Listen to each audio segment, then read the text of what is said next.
it's like a heavy weight on me some days where I can't even get dressed. I can't even get out of the bed. So it's hard for me to see what's down the road. I have no clue. But all I know is I'm ready for something more. I want something more, and I feel like God has something for me. Train stations help you get from where you are to where you'd like to be. And eventually, after the death of your loved one, while you won't want to move on, you will want to move forward. But that can be difficult to envision. You may feel like getting back on the train of life and moving forward dishonors your loved one. Or you may worry that others will think you really didn't care for your deceased friend or family member. Or perhaps you desperately want to get on board, but you don't know how. Rest assured that it is possible to move forward and honor the memory and legacy of your loved one. And today's session will show you how to begin that stage of your grief journey. And if this isn't the time for you to make that kind of progress, it's okay. Just listen to those who have, and allow their insights and experiences to give you hope. Welcome to Griefshare.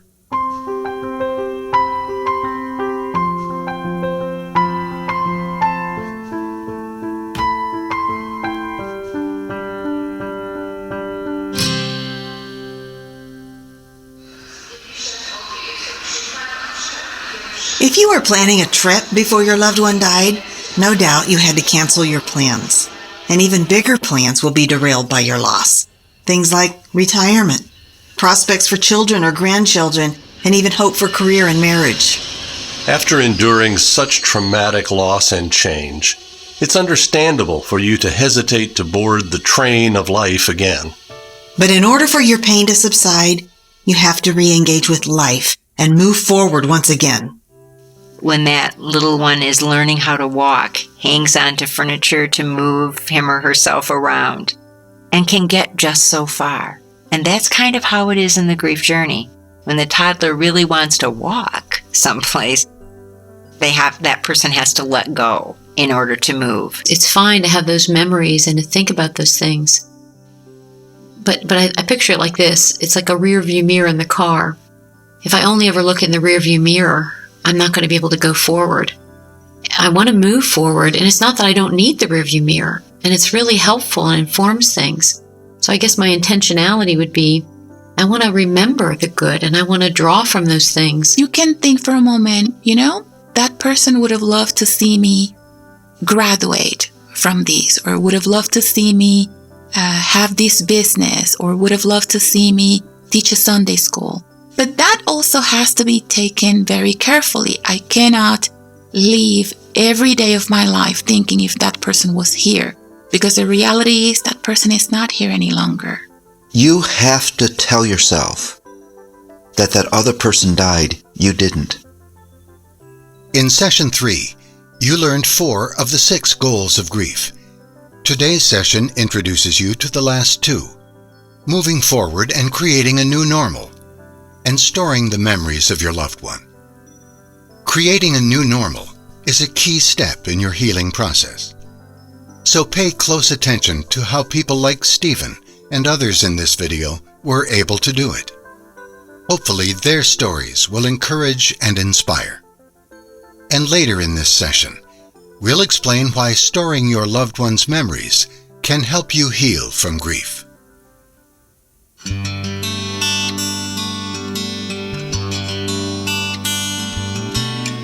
After grieving his wife's death, Stephen created his new normal by pursuing a childhood dream.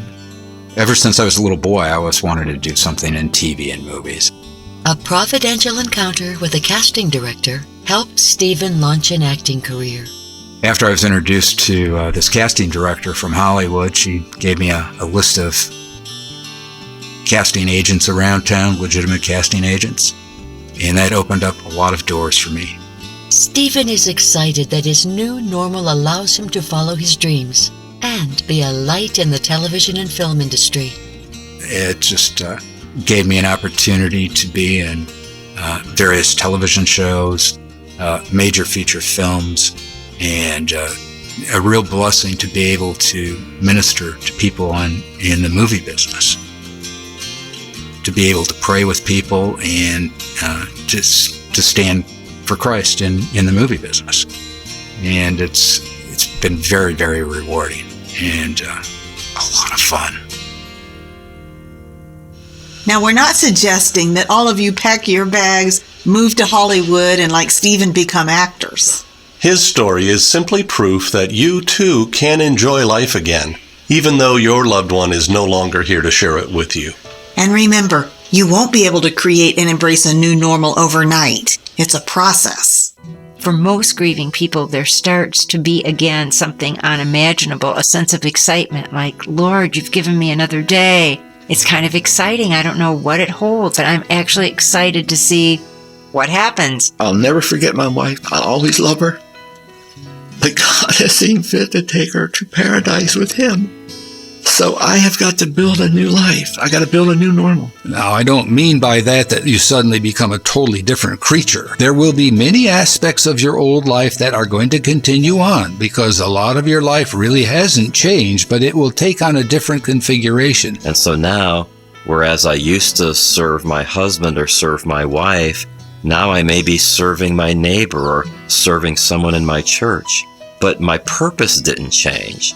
Just the outworking of that purpose has changed. My new normal is I have become more and more involved with church life, with the programs at the church, especially in helping with Griefshare. So I didn't feel like cooking. I didn't have to cook.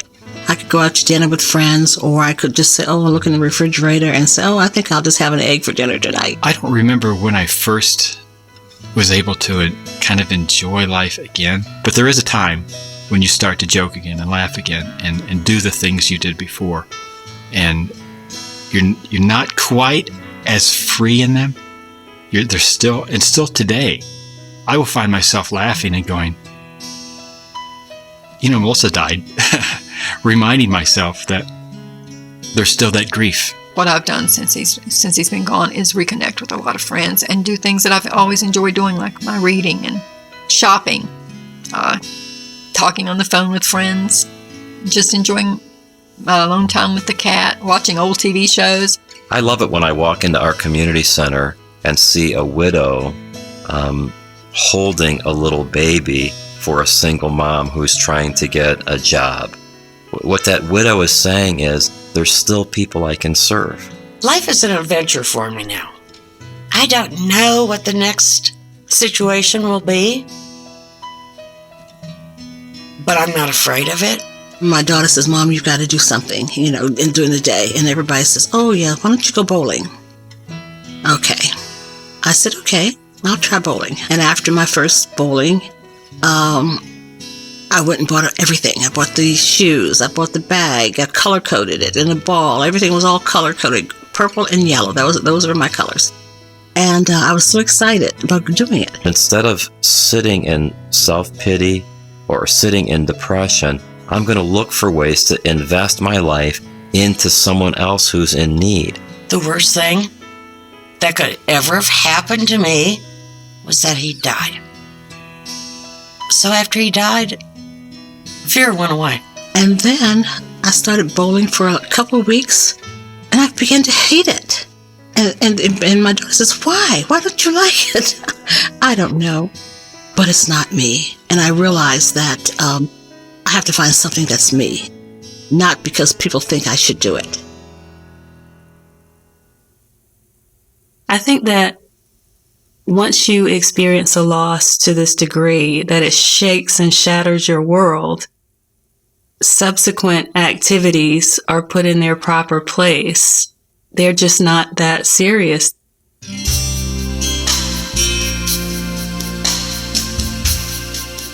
Christina's grief journey gave her new perspectives and priorities.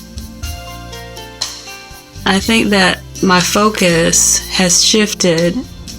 I used to be more conscious about what other people thought, and what their expectations were. I realized that life is too short to be concerned about other people's expectations. and I'm more focused on what it is that God has for me to do. Christina believes that her journey of grief has made her a bit more laid back. I think that I'm a little bit more lighthearted now. I try to see the comedy in the situation and try to infuse some humor into daily life so that I enjoy myself. I'm more focused on having a nice day, blessing others, just more, in a sense, more alive, more aware.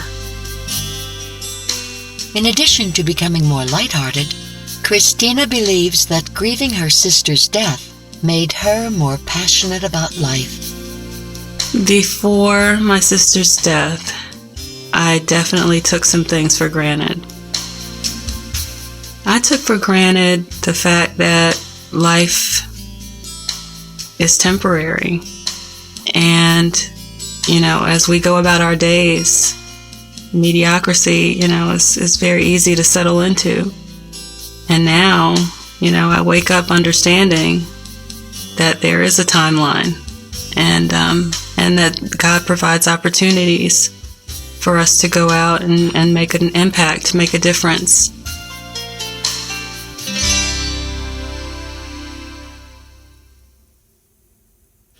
You've just heard a lot of people describe their new normal and what it took to get there. Remember, creating a new normal is one of the goals of your grief journey. But don't be discouraged if your progress isn't as steady as you'd like. Grieving is such an unpredictable process that there are times when it seems you're not moving at all. That's normal. And that's also why it's not helpful to monitor your progress on a daily basis. It's better to think about how you're doing week to week. Completing the My Weekly Grief Work sections in your workbook is a great way to track your healing process. If you've never used those sections of your workbook, you can still use them after this Griefshare cycle ends. Just fill out the weekly progress charts at the top of each My Weekly Grief Work page. A few weeks or months after you begin filling them out, you can look back and see how your healing is progressing. Perhaps what's keeping you from moving forward is your fear of what lies ahead. Going to church the first time, your first day back to work, or your first Christmas without your loved one. If you're anxious about those types of things, listen to the advice from some of our Griefshare experts. Their first suggestion? Don't look too far into the future. If you're tempted to look ahead 10 or 20 years, you're forgetting that Matthew 6 tells us not to worry about tomorrow, but that today has enough troubles of its own.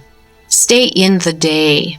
If you're overwhelmed by the number of things you need to accomplish, a to-do list may help you stay focused and calm. Sometimes making simple lists, if you have a lot of tasks in front of you, pick 3 things. I'm going to do this, and I'm not going to do anything else. Then when I finish this, I'm going to go to item number 2.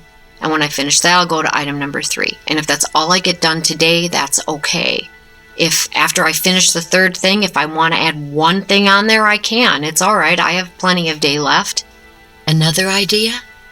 Trust that God has given you or surrounded you with the resources to handle your new normal. God would never command me to do something unless it was possible to actually live that way in His strength, in His power. So even if my spouse has died and a source of provision is now gone, or even if another loved one has died, if I start to worry about, am I going to be able to handle that loss?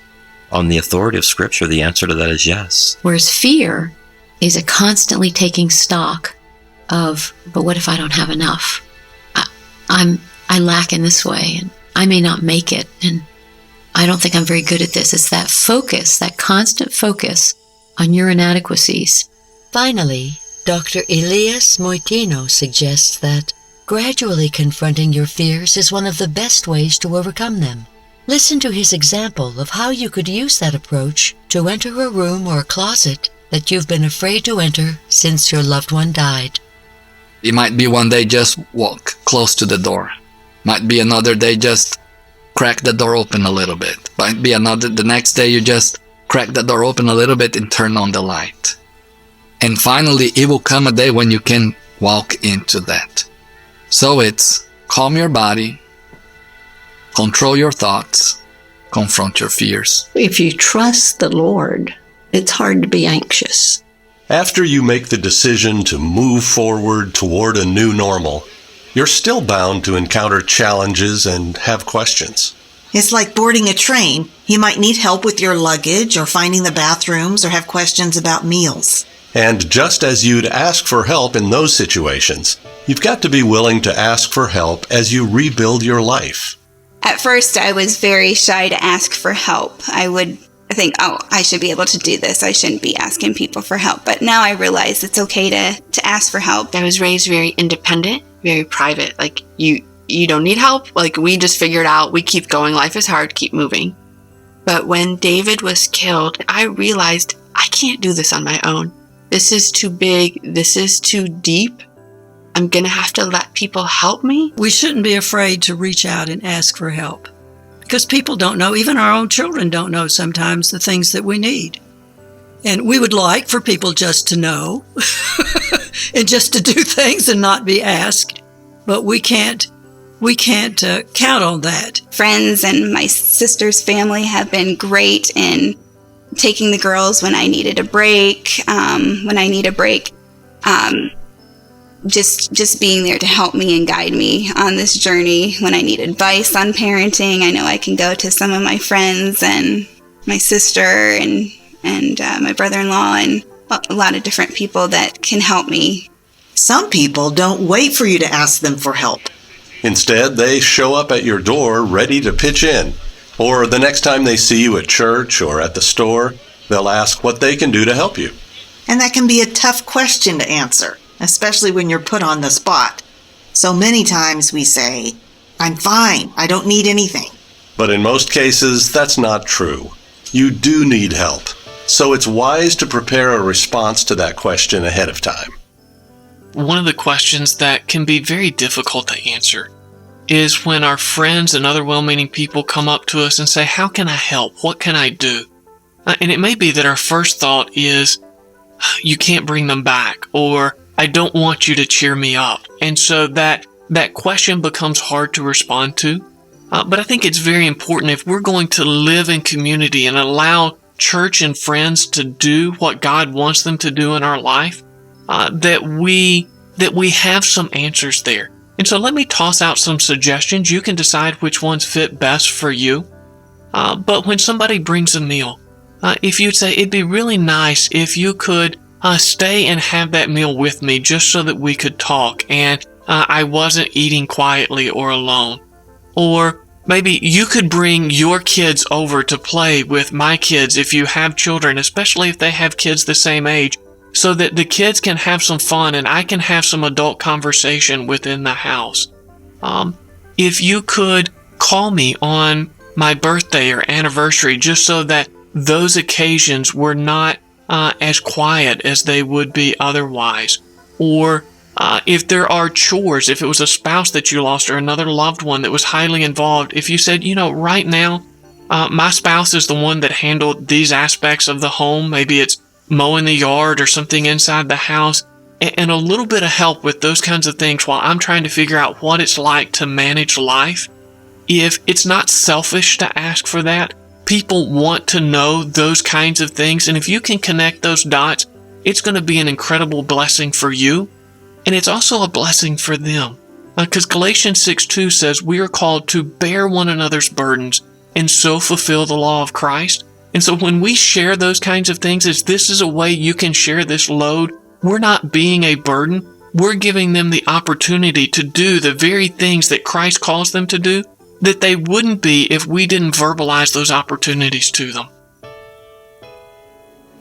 My son and my best friend, 2 days in a row, each said, we can't do this. We don't know how to help you.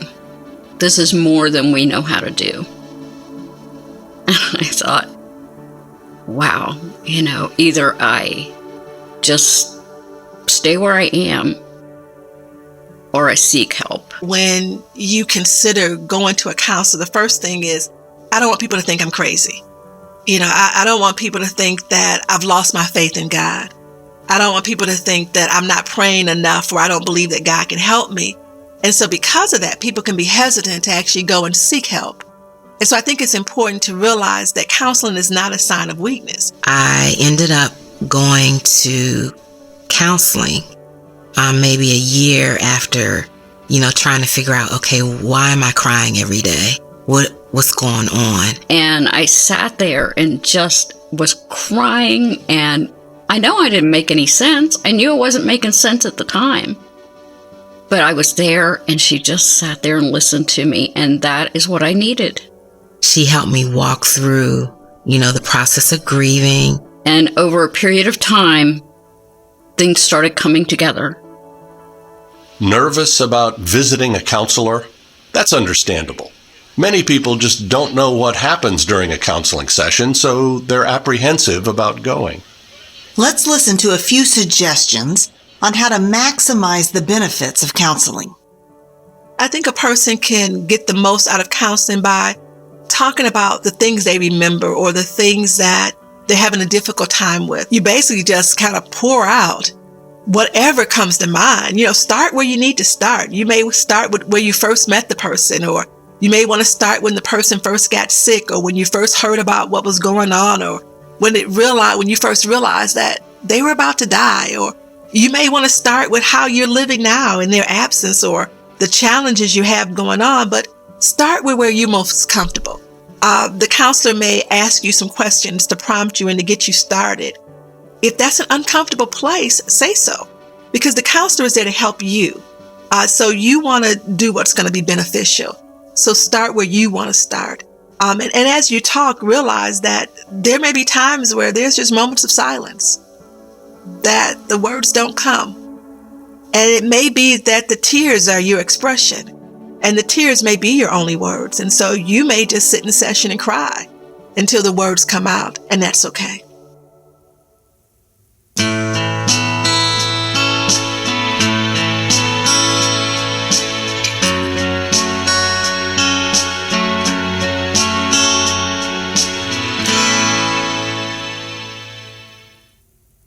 When you're traveling, whether it's on a train or some other mode of transportation, choosing what to bring with you is a big part of the preparation. You'd hate to arrive without the appropriate clothing or leave an important work project behind if you're traveling for business. It takes a similar kind of planning as you transition to your new normal. One of the issues you'll need to address at some point is what you will do with your loved one's belongings. Ultimately, how you handle this issue will impact your healing and how well prepared you are to face the future. When we lose a loved one, what we are left with is basically the memories. And if we don't write these down, if we don't capture them, if we don't save them, what's going to happen in a year or two is that those memories which are fresh and maybe even painful at this moment are going to be fading and diminishing. And that is another loss. So one of the goals is really to go through all of the stuff that surrounded and was a part of the loved one. And so it's fresh in your head and in your memory, and that you put it in a file drawer so that you can store it, but you can call it up and retrieve it at any point that you want to. It helps me lose that fear of, if I don't remember these things, nobody's going to remember my loved one. I carry the weight of being their historian. So I've stored all the cards for my sister's funeral. I've gone through all of her things, and I've written down the things I'll miss most about her. Now, what do I do with all of this? I can take my memories out of my loved one.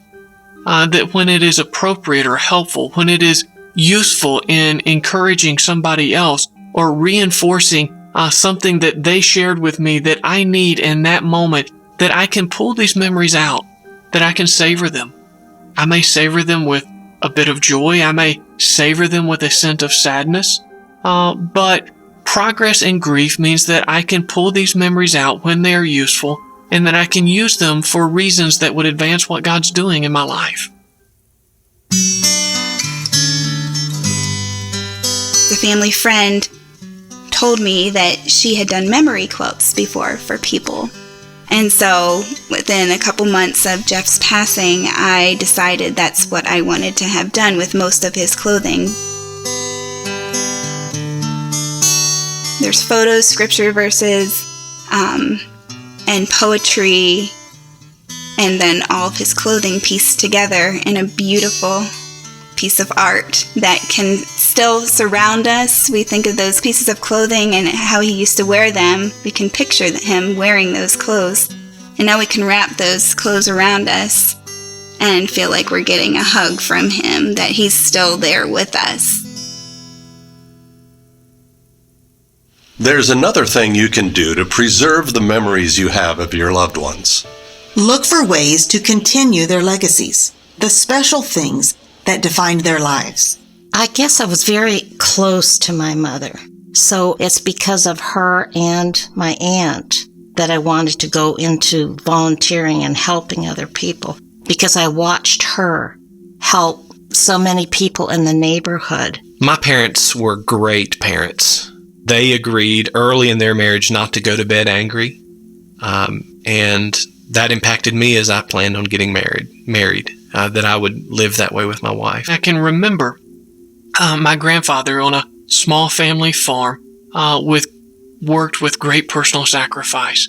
And his boots were old and wore out. And he would tie his boots with metal wire. And literally he would cut his hands with the wire as he tied them each day. And he finally broke down and went and bought himself some leather shoestrings. Well, there was a very cute, knuckle-headed grandkid who happened to be at home when he brought back those shoestrings, who fell in love with and thought those shoestrings were the greatest toy ever. And so instead of putting those in his boot, he gave those to me, just to say that he loved me and he thought I was great. And then at many points later, I could pull out, and as I would think about family heritage, lineage, what were the defining marks of what it meant to be a Hambrick? I could pull those out, and for a time, honestly, I would feel guilty that I did this. It hurt him. His hands would be cut. But as I let that meaning go, I could begin to see this was a legacy of sacrifice. It was a legacy of love. Being with my father was always a teaching moment. He taught. He would take us places. Back in the 50s, we would camp in a tent, and he would take us, and every place we went was a history lesson. There would be philosophy mixed in. There would be a biography of someone. There would be a geography lesson. And though wasn't professionally a teacher, but when I came to my parenting, it was very easy for me to do the same thing. And I can remember sometimes coming to the kitchen, she'd be standing at the sink and she'd be crying, and I'd say, "Mom, what are you crying for?" She said, "Oh, I'm just talking to the Lord." So I watched her encourage herself, and this is on her tombstone. She said, "Lord, let nothing happen to me today that together you and I can't handle." And that's what I learned from her. I remember my dad, who died of a fibrosing of the lungs. He struggled so terribly towards the end of his life. He was a speaker, much like I. And so he communicated from a pulpit virtually every Sunday. He was steeped in the Word of God, and now he could no longer communicate because it was hard for him to draw another breath. I remember towards the end of his life saying to him, "Dad, wouldn't you just like to go home and be with the Lord?" And he looked at me and he said, "No, Hank, every moment is precious."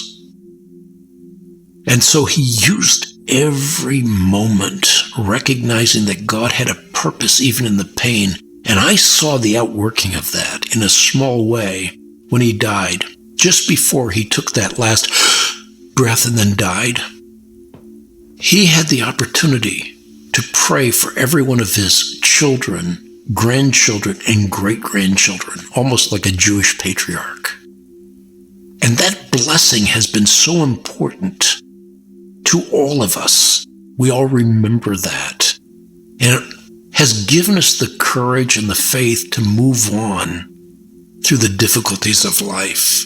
My father-in-law died a couple of years ago, and he was really involved in the community, great activist. He was involved in a lot of cultural and civic events, and so we've tried to pass that on to our grandchildren. He was always about taking care of his family. We had some times of life when he didn't have a job, never failed to put food on the table for us, never failed to provide for us. And in fact, sometimes when he did have a job, when they wanted to promote him, he would deny promotions because he didn't want to get involved in too much business stuff that would take him away from family. So you don't see that a lot these days.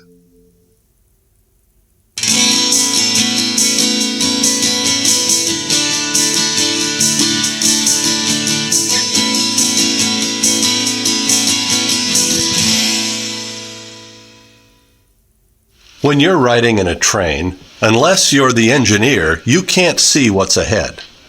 Right now, you are probably feeling like you can't see what's ahead.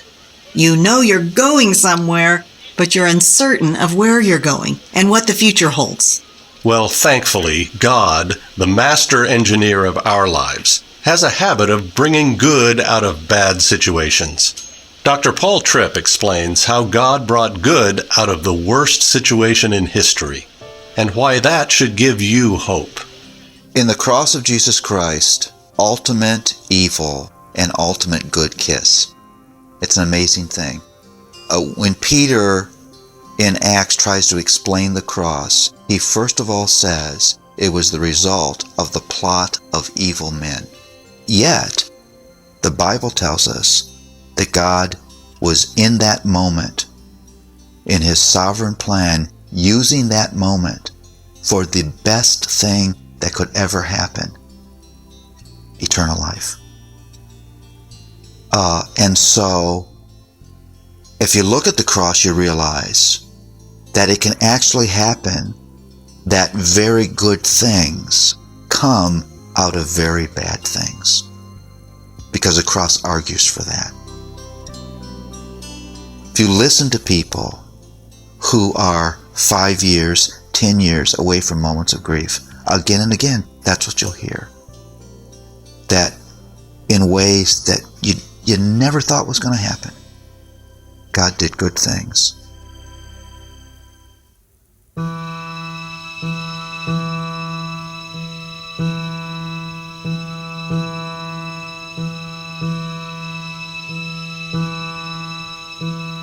April 16, 2007, and started like any other day. I was in my office doing the things that one would typically do, getting their day organized, and actually preparing for class that afternoon. And then sometime around mid-morning, 9 o'clock, 9:30, something like that, there was an email that came around that there had been a shooting on campus over in a dormitory. What started as any other day at Virginia Tech University became a day of chaos, fear, and uncertainty. The next morning, Brian positively identified his daughter Austin's body. Prior to his daughter Austin's murder, Brian wasn't certain that God existed. His lack of faith allowed him to focus on advancing his career. The career, as it were, was going very well. But the moment Austin died, that all seemed pointless. And so I had to reconstruct a worldview. I was suddenly, the question of God's existence was the central question around which I could either decide there was a reason to live, or I could decide there wasn't a reason to live. To determine whether God was out there, Brian went on a church mission trip.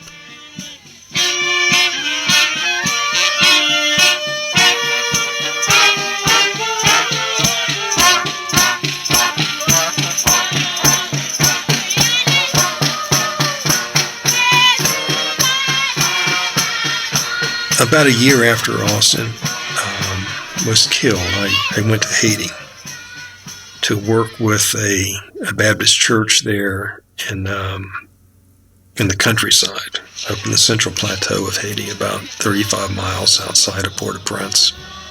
And I think I could say I went to Haiti to find God. First, I can say that miracles happen when we accept the fact that God's love is big enough to fill the emptiness in our lives. While serving in Tipeligre, Haiti, Brian discovered that God was real. And in memory of Austin, who was pursuing a degree in international studies, and out of a love for God, he's revisited Haiti many times to help its residents build a bridge and a school.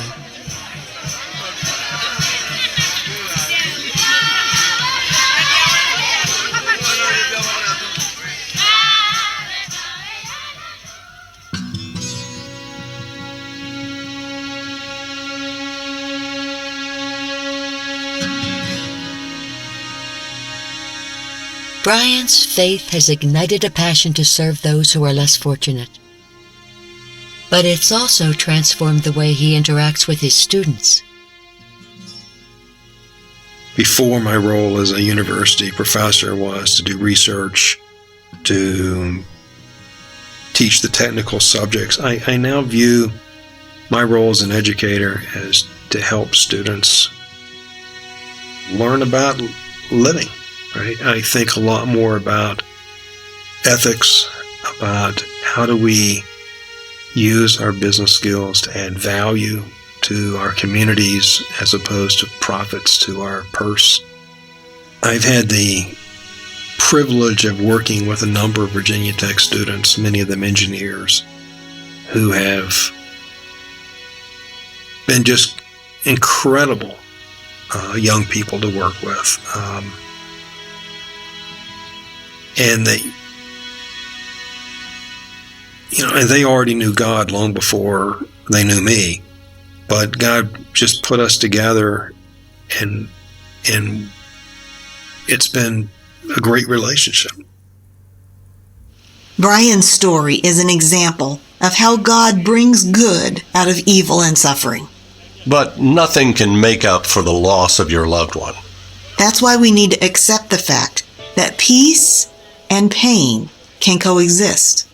I used to believe that you're going to reach this point where, because if you love Jesus, get your mind straight, fix your mind on Christ, memorize enough scripture, focus on the right things, that somehow that lostness is just going to be gone and fade away.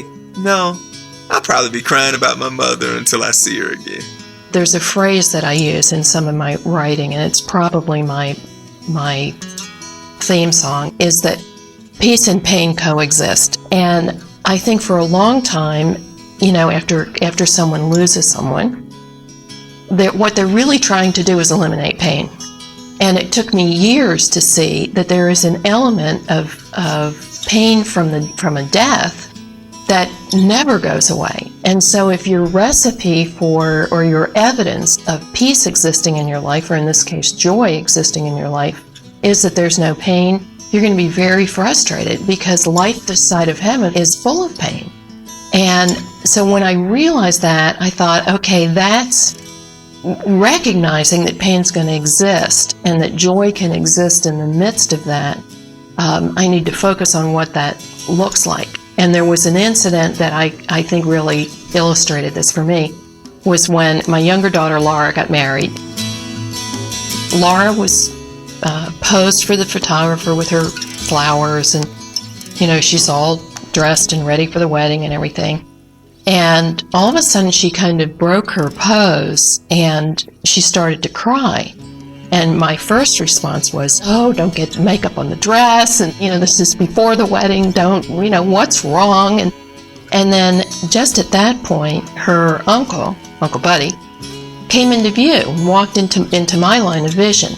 And he came up and hugged Laura, and tears were running down his face. And they didn't say a word to each other. They just held each other, and both of them had tears coming down their faces. And then he backed up, and he kind of wiped away her tears and gave her a thumbs up and went on. And the people watching, the girls watching and myself who knew who he was, recognized that was a daughter and a brother acknowledging that on this very positive day in a beautiful setting and everybody was completely happy, there was an acknowledgement of the pain that her father and his brother were not there. And that kind of became my image of what peace and joy, peace and pain living together looks like.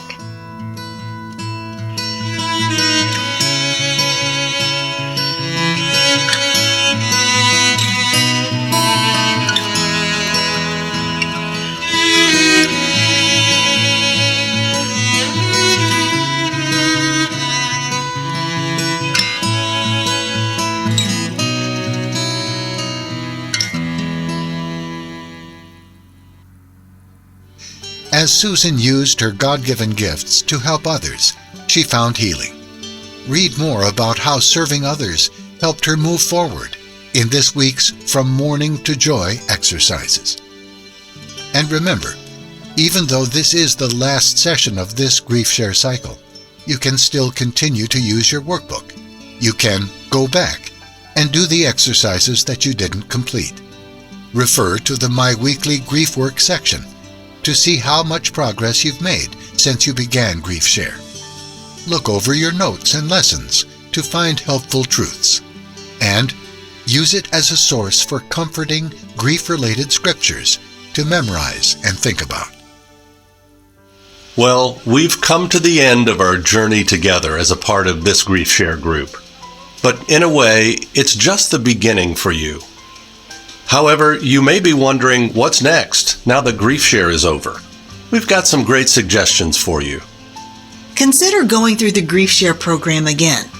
People often discover new insights and information the second time. Repeating also allows you to catch up on any missed material and to enjoy the continued support and fellowship of a group. You may want to find another Bible study, either through this church or at your home church. Deeper Bible study will help you heal. Your Griefshare leaders will be happy to offer some suggestions on possible groups. Also, look for ways to become more involved in your church. Remember, helping others helps you heal.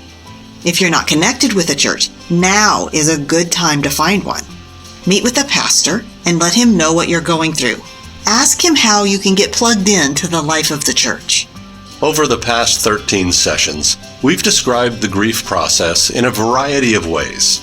We've called it a journey, something you heal or grow from, a season you work through, or an experience to get to the other side of. But no matter which analogy resonates with you the most, when you complete your journey, finish healing, or reach the other side, know that you'll never lose your emotional connection to the person you've lost. One day, the pain won't have as much power over you.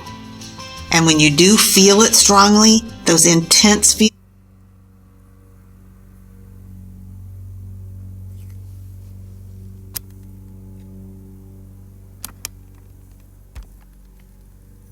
won't last as long. And when you think of your loved one, you'll be able to smile instead of only feel pain.